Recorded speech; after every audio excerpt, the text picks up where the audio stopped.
seen the original beat, and I had just finished Smallville, and they called and said, "Do you want to play another alien?"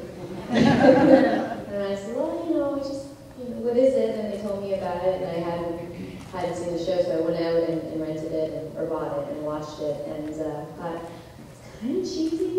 And then, realized the cast that was involved in ABC, and I knew they were going to do a revamp of it, and sort of reimagining of it. And I was excited. Lisa's so different from Kara on Smallville, so I was thrilled to do it, and I thought, it turned out really well. What about yourself, Joel? I saw a little bit of it. I saw that the thing being born freaked me out. I turned it off. Yeah, the rat eating part is probably what got me the most. And then Brandon got to do it, and I didn't. She did that scene. I was looking forward to it, but they didn't let me eat a rat. Instead, I ate my boyfriend. Okay? There's one right here. Sydney, you have to ask a question, okay? Yes. She does. Oh. Okay. I have a question. I'm a huge Elizabeth fan, so just can you talk about getting to work with her? I did. She's lovely. She's really smart, and she's funny, and she makes work pretty easy. Just showing up on the set with her, she's very prepared. She was in so much of the show and so many scenes, and just very professional. She couldn't have been better. It's nice, you work with someone like her that has been working for a long time, who really knows her craft and really knows what a scene is about. So it moves things along very fast. We sometimes will have 7, 8 scenes in a day, and when you have someone as professional as she is, it's better for everybody. It's better for the crew, it's better for production, it's better for us, who have to get home to our families, So she's delightful. But in the midst of doing her work, you have a little downtime. So we did a lot of laughing, a lot of practical jokes. Yeah. Yeah, she does.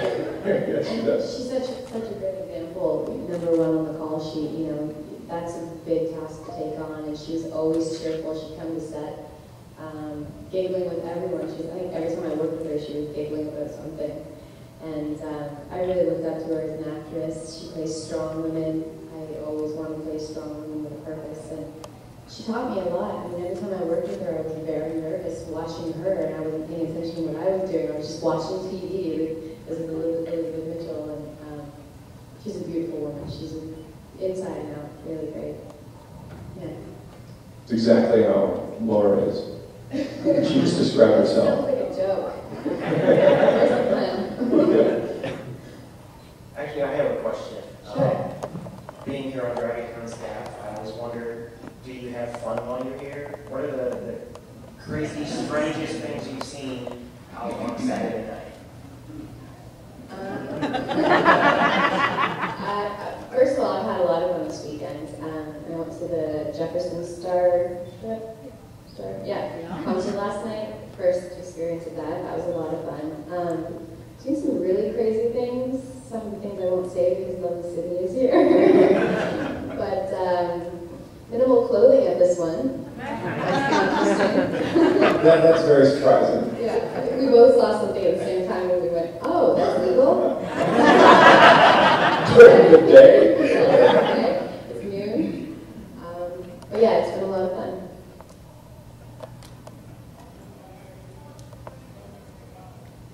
What was your favorite part of filming and your worst part of filming the show?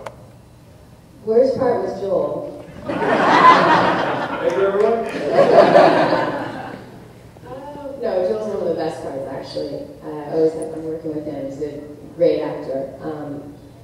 We always had fun. There's no really horrible moments that I can think of. Just the laughter, it becomes a family. You're working together.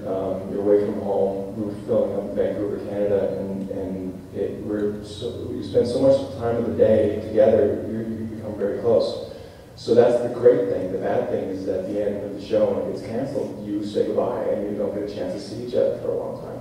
I mean, we get to, reminisce and get together now because we're here, but, everybody else from Elizabeth to Morris Chestnut and Morena and Scott Wolf, it's we won't see each other probably for a long time. Unless you bump into one another, and a lot of the people on our show have families or children, so, they're off doing that or other projects, so it's hard to really get together.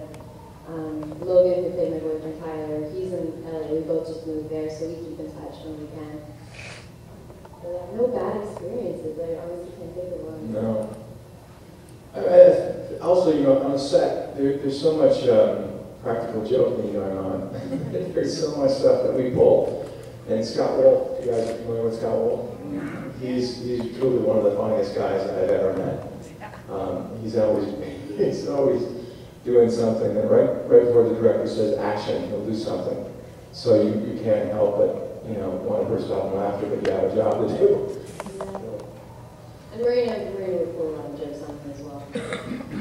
A few that, again, Sydney I can't talk about, but she's great. We haven't been to a panel she's been at or met her at a convention. She's so down to earth, more beautiful in person, and a really great woman. Yeah. I like this cast.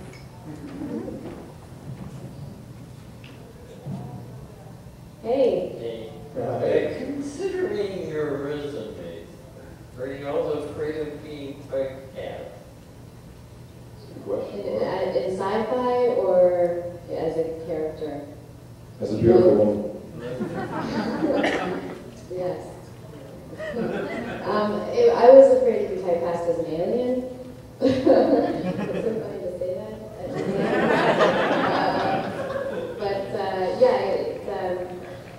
Like I said, the two characters were so different, it wasn't a problem. But you do get into the sci-fi realm, and somehow you keep doing it, and the next sci-fi show remembers you, and they cast you. I mean, a lot of the people from V have been from other sci-fi shows, and it works well because we have that fan base.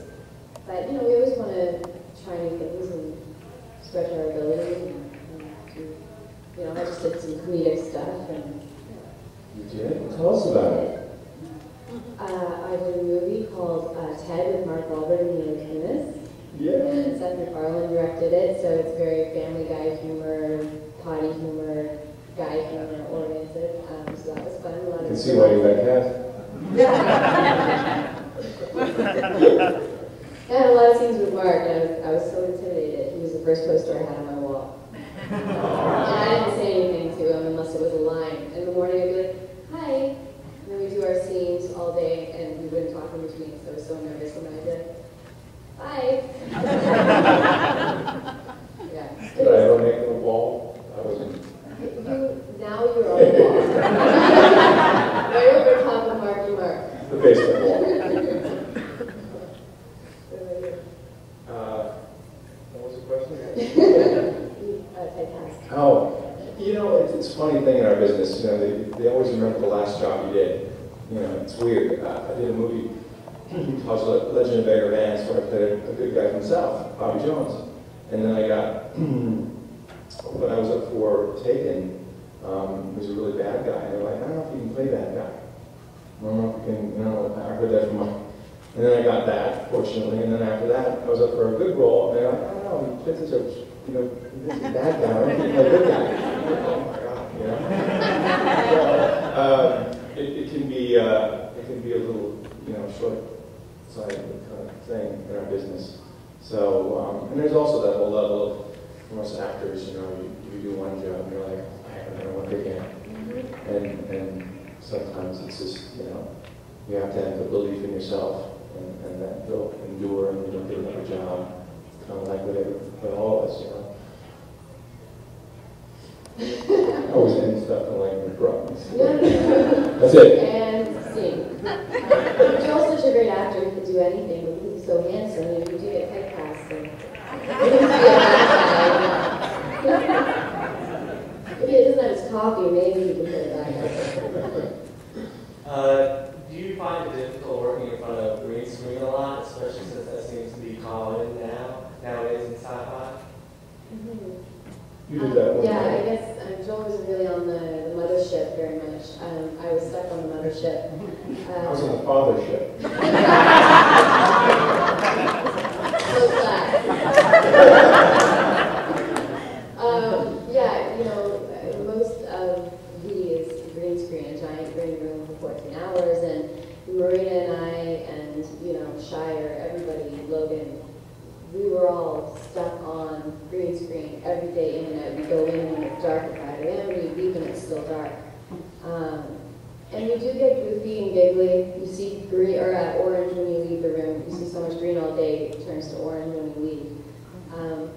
And you use your imagination. You know, you don't have props. We have maybe a chair or a desk in the scene, but really we're just walking down corridors that don't exist, walking into walls, and you know, doing all of that. But we got used to it. Every director that we have for the episode has to learn about green screening and how it works because it's so new. For us, we have a technology called Zeus, where you can actually see what the scene will look like on the monitor, whereas before you couldn't do that. So that really helps us understand what part of the ship we're in, if it's her quarters or mine. Usually if mine was a bed, if hers is a desk, so that's how we differentiate it. But other than that, it's a green room.